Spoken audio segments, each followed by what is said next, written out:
देखिए, शादी को लेकर के कुंडली मिलान बेहद आवश्यक है और कुंडलियों के माध्यम से ही वैवाहिक जीवन तय होता है। किसी व्यक्ति के आप देखेंगे कि एक बिल्कुल ठीक उम्र पर शादी देखने को मिलती है और कई बार बहुत उम्र हो जाने के बाद भी शादी में परेशानियां देखने को मिलती है। तो ज्योतिष के माध्यम से किसी भी व्यक्ति के वैवाहिक जीवन को लेकर सुख, सामंजस्य, उसका विवाह जल्दी होगा या देरी से होगा, ये सब आसानी से अपन जान सकते हैं। कई बार किसी जातक या जातिका के अच्छे घर में जन्म लेने के बाद और अच्छे पद पर स्थापित होने के बाद भी अगर सही समय पर विवाह नहीं हो पा रहा है तो हमें मान सकते हैं कि उस व्यक्ति के विवाह से संबंधित जो घर है और जो ग्रह हैं उनमें आपको परेशानी अवश्य कोई ना कोई देखने को मिलेगी। तो परेशानी या विलंब को लेकर कुछ योग के विषय में बात करें तो विवाह का जो मुख्य भाव है वो कुंडली में सप्तम भाव, जो 7वें नंबर का जो घर होता है वो शादी का घर माना जाता है। कुंडली में सप्तम भाव में शुभ ग्रहों के होने या इस भाव पर शुभ ग्रहों की दृष्टि होने से विवाह सही उम्र में होता हुआ आपको देखने को मिलेगा। सप्तम भाव के अलावा कुंडली के लग्न भाव को, द्वितीय भाव को, पंचम भाव, नवम भाव, अष्टम भाव और एकादश भाव, इन सबों को विवाह के लिए एकदम सही मिलान की इसकी आवश्यकता होती है। उनका असर भी जीवन पर देखने को मिलता है। अब बात करें विवाह में जो देरी है उसके लिए कौन से ग्रह जिम्मेदार हैं, कौन से भाव जिम्मेदार होते हैं।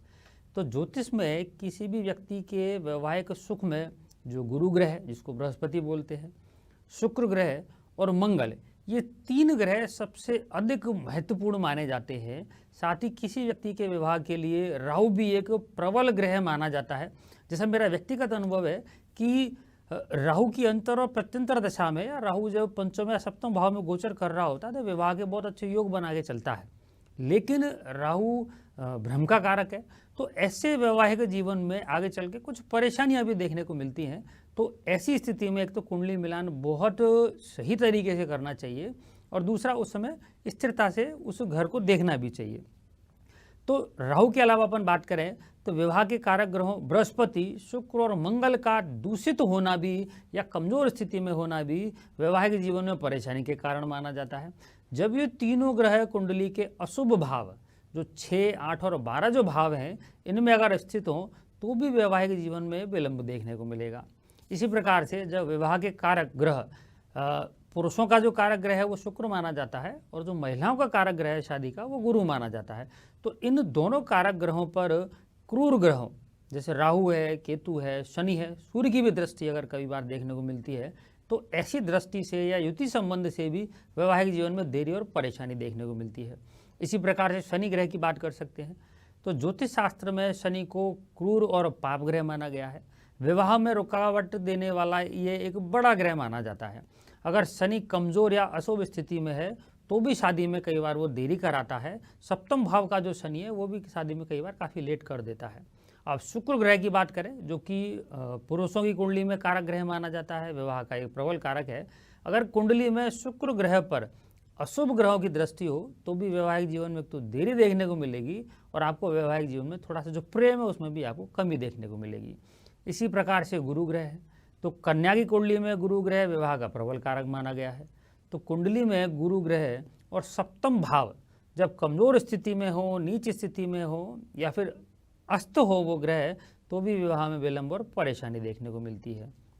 इसी प्रकार से शनि के साथ में मंगल ग्रह हो या फिर शनि के साथ में राहु बैठा हो या मंगल के साथ में राहु बैठा हो, शनि के साथ सूर्य इत्यादि जब क्रूर ग्रह आपस में एक साथ बैठते हैं, ये सप्तम भाव में बैठते हैं या फिर अष्टम भाव में चले जाएं तो भी वैवाहिक जीवन में काफ़ी परेशानी देखने को मिलती है। और इसी प्रकार से जब कुंडलियों में मांगलिक दोष होता है तो मांगलिक दोष के कारण भी विवाह में विलंब और थोड़ी परेशानी देखने को मिल सकती है। तो ये तो स्पष्ट है कि ग्रह जो हैं वो कई हद तक जिम्मेदार हैं हर एक काम के लिए व्यक्ति के जीवन में, चाहे वो किसी भी तरह का काम होता है। फिलहाल आज हम बात कर रहे हैं विवाह को लेकर के। तो ऐसा भी देखा है मैंने योगेश जी कि विवाह का मुहूर्त तो निकलवाते ही हैं जब बातचीत हो जाती है, लेकिन आजकल विवाह की बातचीत से पहले भी लोग ज्योतिषों के पास पहुंचते हैं और उनसे बताते हैं कुंडली दिखाकर कि महाराज जरा बताएं कि क्या कुछ समय लग रहा है, क्या लग्न बैठेगा, हम लड़की या लड़का जो भी वो देखने जा रहे हैं वो देखने जाएं, क्या कोई बात बनेगी। तो ये तो पहले से ही एक भविष्यवाणी और उसी के आधार पर लोग निकल रहे हैं। तो मतलब विवाह का जो संभावित जो समय होता है थोड़ा वो भी बताएं। जी देखिए, कुंडलियों के माध्यम से संभावित विवाह के समय को बड़ी आसानी से देखा जाता है।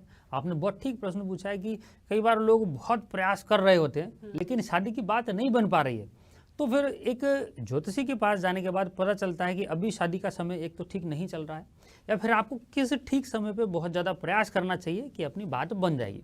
तो कुंडली की बात करें तो जब व्यक्ति की कुंडली में गुरु ग्रह, जो कि एक विवाह का प्रबल कारक ग्रह माना जाता है, पंचम भाव का कारक है, तो गोचर करते हुए लग्न या फिर सप्तम भाव में आता है, तो ऐसी स्थिति में भी विवाह के प्रबल योग बनते हैं, जो कि कुंडली के माध्यम से पता चल सकता है।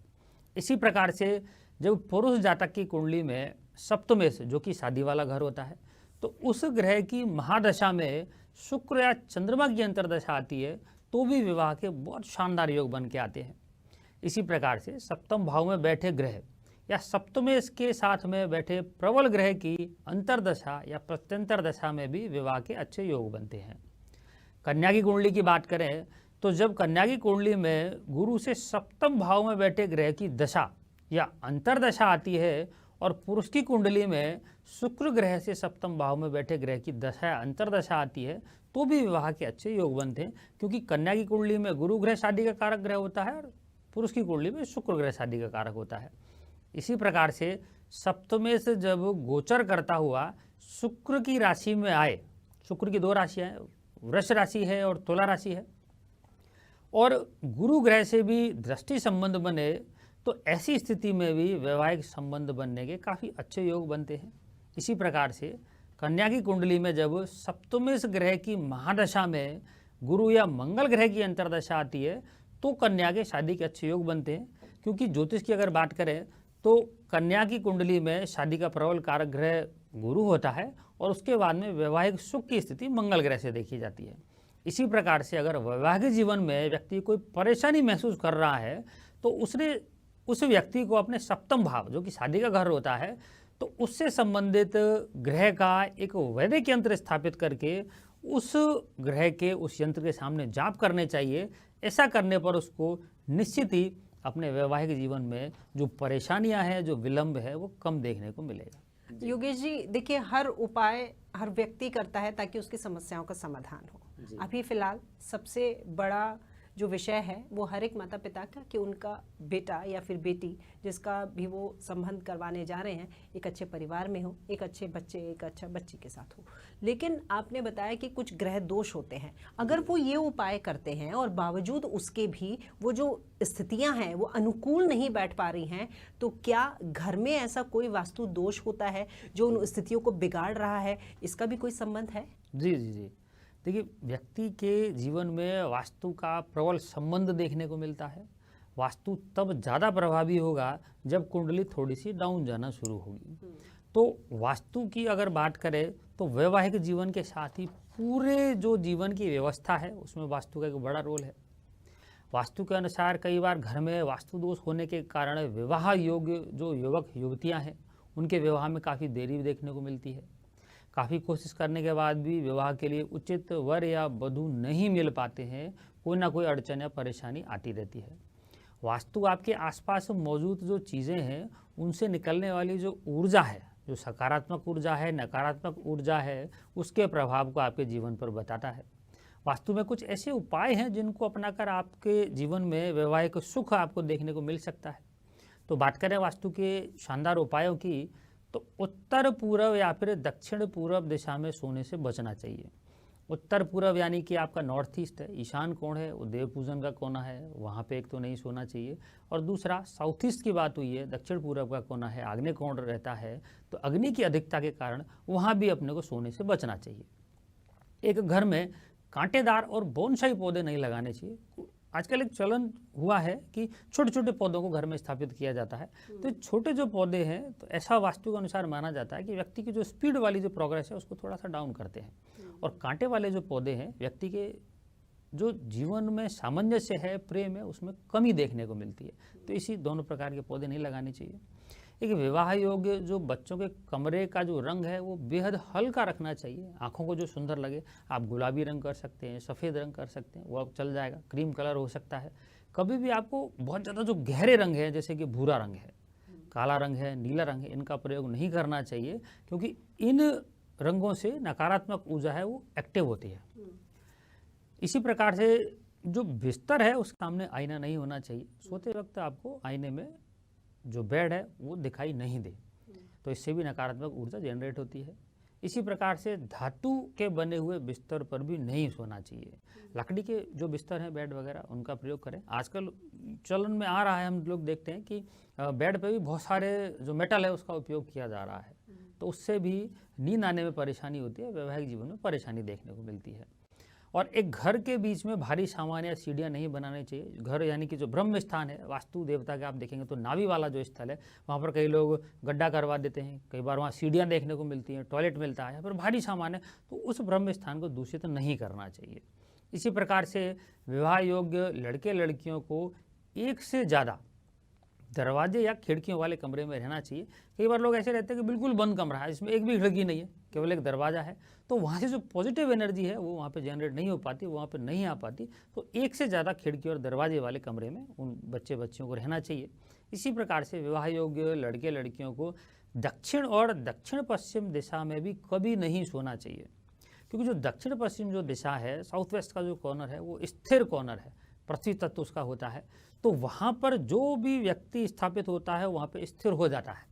तो अपने को विवाह योग्य जो लड़के लड़कियां हैं उनको उस स्थिर कोने में बिल्कुल भी नहीं रखना चाहिए, क्योंकि ऐसी स्थिति में वो भी घर में स्थिर हो जाते हैं और उनके विवाह के योग नहीं बन पाते हैं। इसी प्रकार से विवाह के लिए आने वाले लोगों के सामने कभी भी जो ब्लैक कलर है, काला रंग है, उसका उपयोग नहीं करना चाहिए। लोग काला रंग पहन के विवाह की तैयारी करते हैं, जो देखने वाले आते हैं उनके सामने बैठते हैं, तो वहाँ भी बात थोड़ा बिगड़ने की संभावना बनी रहती है। इसी प्रकार से घर में केले का पौधा लगाएं, उसकी रोज़ पूजा करें, तो इससे भी वैवाहिक जीवन में आने वाली परेशानियाँ दूर होती हैं। विवाह होने में अगर देरी हो रही हो तो शयन कक्ष में आपको बतखों के जोड़ों की एक जो मूर्ति है या कोई पेंटिंग है वो लगानी चाहिए। इससे वैवाहिक जीवन में काफ़ी प्रेम और सकारात्मक परिणाम देखने को मिलते हैं। विवाह योग्य लड़के अथवा लड़कियों को उत्तर पश्चिम यानी कि वायव्य कोण में सोना चाहिए। नॉर्थ वेस्ट में सोना चाहिए, साउथ वेस्ट में कभी नहीं सोना चाहिए। तो वायव्य कोण में अगर कमरा नहीं है किसी व्यक्ति के पास में, तो विकल्प के रूप में उत्तर दिशा में या ईशान कोण के कमरे में भी उत्तर पश्चिम के कॉर्नर में वो अपना बेड लगा सकते हैं, इससे उनका काम चल जाएगा। इसी प्रकार से अविवाहित दक्षिण दिशा में सोते हैं, उनके विवाह शीघ्र नहीं हो पाते हैं। इसी प्रकार से नैऋत्य कोण में सोने पर भी विवाह में काफ़ी इंतजार देखने को मिलता है। विवाह की चाहत रखने वाले का जो पलंग है वो इस प्रकार लगाना चाहिए कि उसके दोनों तरफ आने जाने का रास्ता हो, उसको दोनों तरफ से उपयोग किया जा सके। ऐसी स्थिति नहीं हो कि पलंग के दोनों तरफ रास्ता नहीं है, तो दोनों तरफ पलंग वाले रास्ते से भी वैवाहिक जीवन के सुखद होने की संभावनाएं बनती हैं। जी। तो शादी में जो भी अड़चने आती हैं उनके उपायों को लेकर के हम आपसे आगे भी बात करेंगे। हम ये भी जानेंगे कि फिर शादी के बाद में संतान प्राप्ति के लिए भी काफ़ी सारी परेशानियां जो होती हैं वो देखने को मिलती हैं, उनमें भी ज्योतिष का कोई ना कोई संबंध ज़रूर ही होगा और वो उपाय भी मैं आपसे जान पाऊंगी। लेकिन फिलहाल हम रुक रहे एक छोटे से ब्रेक के लिए। ब्रेक के बाद आपका स्वागत है और योगेश जी हमारे साथ लगातार बने हुए स्टूडियो में। आइए उनसे जानते हैं कि अगर किसी भी तरह की रुकावट आ रही है, शादी विवाह का रिश्ता अगर कहीं नहीं हो पा रहा है, तो उसके राशि अनुसार भी कुछ उपाय हो सकते हैं, क्योंकि पर्टिकुलर अगर राशि के अनुसार ये उपाय अगर पता चल जाए हमारे व्यूअर्स को तो उनके लिए काफ़ी आसानी होगी, वो उपाय भी करेंगे और फिर उनके घर में भी वही शहनाई बजेगी जिसका सभी को इंतजार रहता है। देखिए, सामान्य उपाय शादी के बहुत सारे होते हैं, लोग उनको करते भी रहते हैं, जैसे कि शिवजी पर जल चढ़ाना, अपने सप्तम भाव के जो ग्रह है उसके जाप करना, उस तरीके से घर के, जैसे हमने वास्तु पे बात की कि बहुत सारे नॉर्थ वेस्ट कोने में अपने को सोना है, तो ये सारे सामान्य उपाय हैं, इनको करने से काफ़ी सकारात्मक परिणाम देखने को मिलते हैं। लेकिन व्यक्ति अगर पर्टिकुलर अपनी राशि के अनुसार उपाय करता है तो उसको अतिशीघ्र जो शुभ परिणाम है वो जीवन में वो देखने को मिलते हैं। तो राशि अनुसार उपायों की बात करें तो सबसे पहले जो मेष राशि है उसका स्वामी मंगल होता है, तो मेष राशि के जातक मंगलवार को हनुमान जी को एक तो चोला चढ़ाएं, शुक्र ग्रह के जाप करें, क्योंकि उनका जो सप्तम भाव है उसका स्वामी शुक्र ग्रह होता है। सुंदर कांड का उनको पाठ करना चाहिए और माता गौरी को गुड़ अर्पित करें, स्वयं भी उस प्रसाद को ग्रहण करें, तो इससे शादी के बहुत जल्दी उनको रिजल्ट देखने को मिलेंगे, योग बनना शुरू होंगे। वृषभ राशि की बात करें तो वृषभ राशि के जातक मंगल ग्रह के जाप करें, हनुमान चालीसा का पाठ करें और माता गौरी को वो पीपल का पत्ता अर्पित करें, तो इससे भी उनके शादी के जल्दी योग बनना शुरू होंगे। मिथुन राशि के जातक गुरु ग्रह के जाप करें, केसर का तिलक लगाएं और माता गौरी को हरे रंग का धागा अर्पित करें, बाद में उस धागे को अपने पास में रखें।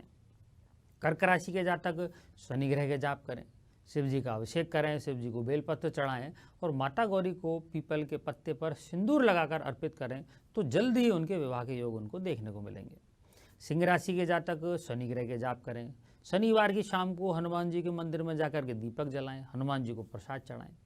गुड़ और चने का प्रसाद चढ़ाया जाता है हनुमान जी को, और माता गौरी को लाल धागा अर्पित करें, फिर उस धागे को अपने पास में रखें, तो वैवाहिक जो संबंध है उनके वो स्थिर होने लगेंगे।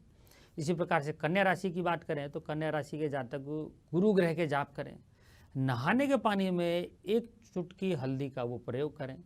इसके साथ ही ओम गौरी शंकराय नमः इस मंत्र का एक माला जाप करें, बहुत जल्दी सुखद परिणाम देखने को मिलेंगे। तुला राशि के जातक मंगल ग्रह का जाप करें, पक्षियों के लिए अन्न और जल की व्यवस्था करें, माता गौरी को मसूर की दाल अर्पित कर दें और इसके साथ ही कुछ जो दाने हैं मसूर की दाल के उनको अपने पास में रखें। वृश्चिक राशि के जातक शुक्र ग्रह के जाप करें, हनुमान जी को चोला चढ़ाएं और मंगलवार शनिवार की शाम को चमेली का हनुमान जी का तेल जलाएं, दीपक जलाएं हनुमान जी को, सकारात्मक परिणाम मिलेंगे। धनु राशि के जातक बुध ग्रह के जाप करें, जल में थोड़ी सी हल्दी मिलाकर उससे स्नान करें और जल में हल्दी मिलाकर ही केले के वृक्ष पर भी चढ़ाएं। मंगला गौरी स्त्रोत का पाठ करें, ठीक परिणाम देखने को आएगा। मकर राशि के जातक चंद्र ग्रह के जाप करें, केसर का तिलक लगाएं, शिव जी का अभिषेक करें और माता गौरी को लाल चुनरी अर्पित करें।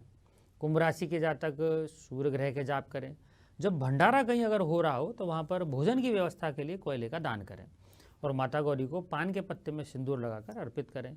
इसी प्रकार से जो मीन राशि के जातक हैं वो बुध ग्रह के जाप करें, पीले चंदन का तिलक लगाएं, हल्दी मिलाकर केले के वृक्ष पर चढ़ाएं और माता गौरी के चरणों में वो सिंदूर अर्पित करें। योगेश जी, ये तो हमने सारी बात की कि विवाह के योग किस तरीके से बनते हैं और अगर उन योग बनने में कहीं कोई व्यवधान आता है तो उसके ऊपर हम क्या कुछ उपाय कर सकते हैं। अब विवाह जब होता है तो विवाह होने के बाद में परिवार में एक नया सदस्य आए, इसकी भी चिंता रहती है और इसके लिए भी कोई उपाय, अगर किसी दंपत्ति के जीवन में एक नन्हे मेहमान का आगमन नहीं हो पा रहा है तो वो क्यों नहीं हो पा रहा है, क्या कुछ कारण है और उन कारणों से उबरने का भी कोई उपाय हो तो बताएं। जी जी बिल्कुल बिल्कुल। देखिए, संतान को लेकर भी व्यक्ति की कुंडली में योग होते हैं और संतान और दाम्पत्य जीवन ये दो ऐसे विषय हैं, इन दोनों विषयों में दोनों व्यक्तियों की कुंडलियों की आवश्यकता होती है। बाकी आप अपनी पर्टिकुलर कुंडली से कुछ भी पूछ सकते हैं, वो सब हो जाएगा आपका। तो जो संतान के योग हैं वो दोनों ही कुंडलियों में अपने को ठीक देखने को मिलते हैं। मैं आपको सामान्य चीज़ें बता दूं कि संतान को लेकर एक तो पंचम भाव देखा जाता है, जो संतान का घर है, पंचम भाव का कारक ग्रह गुरु है, एक उसको देखा जाता है और इनकी ही जो स्थिति है वो नवांश कुंडली में तय की जाती है। अब बात करें ज्योतिष की तो शादी हो जाने के बाद में प्रत्येक दंपति ये चाहता है कि उस टाइम पे उसकी संतान हो जाए, फिर भी नहीं हो पा रही है, तो कुछ जो ग्रह है उनकी परेशानी उनको देखने को मिल सकती है। तो किन ग्रहों के माध्यम से हम ज्योतिष में देखते हैं कि विवाह के बाद में अब संतान में विलंब हो रहा है, तो कुंडली में संतान प्राप्ति बृहस्पति की दशा आने पर देखने को मिलती है। जब बृहस्पति की दशा अंतर्दशा आएगी तो व्यक्ति को संतान की प्राप्ति होगी। पंचम भाव के स्वामी की दशा आने पर भी व्यक्ति को संतान की प्राप्ति देखने को मिलती है। इसी प्रकार से पंचम भाव से जुड़े शुभ ग्रहों की दशा आने पर भी जातक को संतान के घर में प्राप्ति होती है। इसी प्रकार से पंचमेश का कुंडली में शुभ स्थानों पर होने पर भी व्यक्ति को संतान की प्राप्ति होती है। जब व्यक्ति की कुंडली में संतान योग कारक पुरुष हो तो उसको पुरुष की प्राप्ति होगी, मतलब जो बच्चा है वो लड़का पैदा होगा, मेल होगा, और स्त्री कारक ग्रहों की अंतरदशा प्रत्यंतर दशा में लड़की की प्राप्ति होती है। तो शुक्र चंद्रमा स्त्री कारक ग्रह है, सूर्य मंगल और बृहस्पति जो है वो पुरुष कारक ग्रह है। जब कुंडली में पुरुष और स्त्री दोनों ही ग्रहों की प्रमुखता होती है, अंतर प्रत्यंतर जब उनके आ जाते हैं तो किसी भी जातक को कन्या और पुत्र की प्राप्ति जीवन में होती है। पंचमेश का लग्नेश और नवमेश के साथ में राशि परिवर्तन करने पर भी संतान की प्राप्ति होती है। अब बात कर रहे हैं, जो प्रश्न था कि कब संतान की प्राप्ति में परेशानी दिखाई देती है, कब विलंब होता है, तो पंचम भाव जो कि संतान का भाव है उस पर मंगल या राहु की दृष्टि होने पर संतान सुख में काफ़ी विलंब देखने को मिलता है। संतान कई बार शुरुआत तो होती है लेकिन वो अंत तक नहीं पहुंच पाते, बीच में काफ़ी परेशानियां देखने को मिल जाती हैं। इसी प्रकार से पंचम भाव में पाप ग्रहों का शत्रु राशि में बैठना या पंचम भाव में कोई पाप योग बनना भी ये भी संतान के विलंब अपने को दिखाता है। इसी प्रकार से बृहस्पति अगर पाप भाव में स्थित हो तो संतान से जुड़ी हुई समस्या देखने को मिलती है। पंचम स्थान गुरु से संबंधित है, अगर अकेला गुरु पंचम भाव में बैठा है तो भी संतान में परेशानी दिखाई देती है। चलिए, ये तो सारे उपाय हो गए। और एक सबसे विशेष बात ये होती है, जब भी शादी वगैरह तय की जाती है तो उसके बाद में परिवार के जो लोग होते हैं, बड़े बुजुर्ग, उनको सबसे बड़ी एक चिंता ये खाती है कि जब नई बहू या फिर नया सदस्य जब घर में आएगा तो उसके रहने के लिए एक ठीक ठाक सी व्यवस्था हो।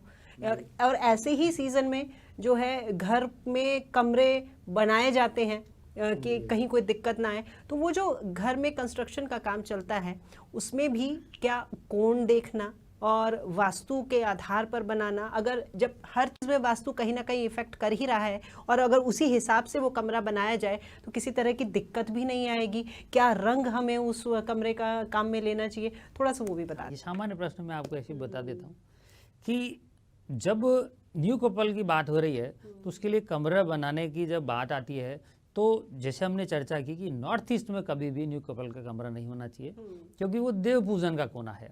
अगर वहाँ पर न्यू कपल का कमरा बनाया जाता है तो आप देखेंगे कि वहाँ पर संतान की जो प्राप्ति है उसमें काफ़ी विलंब देखने को मिलेगा, क्योंकि देव पूजन के कोने में हम शुक्र ग्रह को एक्टिव नहीं कर सकते, क्योंकि वो गुरु का कोना है, उसका स्वामी जो है वो गुरु है।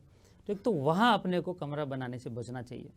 दूसरा, साउथ ईस्ट जो आग्नेय कोण जिसको बोला जाता है, दक्षिण पूरब का जो कोना है, वो आग्नेय कोण में भी न्यू कपल का कमरा कभी नहीं बनाना चाहिए, क्योंकि वहाँ पे अग्नि की ऊर्जा आपको बहुत ज़्यादा देखने को मिलेगी। तो जो आपसी सामंजस्य है वहाँ पे काफ़ी कमी धीरे धीरे होने लग जाती है, क्योंकि जब दो व्यक्ति शुरुआत में मिलते हैं तो एक तो उनमें वैसे ही सामंजस्य थोड़ा सा कम देखने को मिलता है, क्योंकि दोनों अपने तरीके से चलने का प्रयास करते हैं। और अगर अग्नि कोण में उनका कमरा बना हुआ है तो वहाँ पर आपको उनके अंदर जो टकराव है वो काफ़ी ज़्यादा देखने को मिल सकता है। इसी प्रकार से बात करें कि कलर जो आपने पूछा कि रंग कैसा हो उनके कमरे का, तो डार्क जो कलर है वो कभी भी नहीं करना चाहिए, लाइट कलर रखें। अब आग्नेय कोण में जाकर के लाल रंग का प्रयोग किया है और वहाँ पे आईने भी रखे हुए हैं। आज आप देखते हैं कि हर कमरे में एक आईना लगा हुआ है, लोगों ने टॉयलेट में बहुत बड़े बड़े आईने लगा रखे हैं। तो आईने का जो काम है वो ऊर्जा को रिफ्लेक्ट करने का होता है। तो अग्नि तत्व में लाल रंग कराने से आपको बहुत ज़्यादा ऊर्जा देखने को मिलेगी। अगर व्यक्ति की कुंडली में मंगल ग्रह भी एक्टिव है तो आप समझिए कि उसमें बहुत ज़्यादा ऊर्जा उस कोने में देखने को मिलेगी। और आईना अगर वहाँ पे लगा हुआ है तो व्यक्ति का जो टकराव है, जो वैचारिक जो सामंजस्य है, उसमें आपको काफ़ी कमी देखने को मिल सकती है। तो इस तरीके से इन चीज़ों से बचना चाहिए। और एक मैं हर बार लोगों को बोलता हूँ, मेरे जो क्लाइंट हैं उनको, कि टॉयलेट में जो आदमकद जो शीशे लगे हुए हैं उनका कोई भी उपयोग नहीं है। बहुत छोटा शीशा लगाएं, एक वहाँ पे कैबिनेट बना लें, तो उसमें से शीशा निकाला वापस रख दिया, एक अलमारी बना लीजिए, उसके पीछे शीशा लगाइए, उसको बंद करने के बाद शीशे का प्रयोग खत्म। तो उस तरीके से शीशे का, क्योंकि टॉयलेट में घर की सबसे ज़्यादा नेगेटिव एनर्जी देखने को मिलती है आईने के माध्यम से। जैसे ही जब गेट खोला जाता है टॉयलेट का तो वो एनर्जी कमरे में आ जाती है, और कमरे में भी एक आदमकद जो ड्रेसिंग टेबल रखी हुई है तो वो गोल गोल वहाँ पे उस कमरे में घूमती रहती है। तो जो सामंजस्य है या जो मानसिक जो शांति है उसमें इस आईने के कारण भी काफ़ी परेशानी आपको देखने को मिल सकती है। तो हर कमरे में ड्रेसिंग टेबल होती है, शीशा होता है, उसके लिए कोई विशेष कोण है? देखिए, विशेष कोण की मैं बात कर रहा हूँ आईने की, तो उत्तर दिशा और पूरब दिशा, एक तो नॉर्थ और एक आपका ईस्ट, जो दो कॉर्नर है वो आईने के लिए होते हैं, क्योंकि जैसे आईने का काम है एनर्जी को रिफ्लेक्ट करना। तो इन दो दिशाओं में पॉजिटिव एनर्जी देखने को मिलती है। एक तो यहाँ पर लगाएं, दूसरा बेडरूम में कभी भी आईना नहीं होना चाहिए, ये सामान्य सी जानकारी है। अगर किसी कंडीशन में आईना लगा भी हुआ और वो हटना उसका मुश्किल है तो वहाँ पे एक मोटा कर्टन आप लगा के रखें। जब भी उसका उपयोग करना हो आप उसको हटा लीजिए, उसको उपयोग में लीजिए, बाकी का आप उसको कर्टन को लगा दें, तो जो ऊर्जा है उसका गोल गोल घूमना है वो वहाँ पर रुक जाएगा। तो इस तरीके से आईने का प्रयोग कर सकते हैं। चलिए, बहुत शुक्रिया ये तमाम बातें बताने के लिए, और हमारे जितने भी दर्शक हैं उनके लिए ये बेहद सहायक होगी, हेल्पफुल होगी। देखिए, जब भवन निर्माण करते हैं तो उसमें आजकल वैसे भी प्रचलन हो गया है कि आपका ड्रेसिंग का जो एरिया है वो सेपरेट बनाया जाता है। हालांकि घर में जब सामान आता है तो वो ड्रेसिंग टेबल भी आती है। बिल्कुल, आप अपने कमरे में अगर आपको ड्रेसिंग टेबल रखनी है, कोई ऑप्शन आपके पास नहीं है, रखें, लेकिन उसके आगे एक पर्दा ज़रूर लगाएं, ताकि नेगेटिव एनर्जी जो है वो उस कमरे में जनरेट ना हो, और जो सुखद जीवन के उद्देश्य से ये नया रिश्ता जुड़ने वाला है उसमें कहीं कोई कमी ना आए। फिलहाल इस कार्यक्रम में इतना ही। नमस्कार।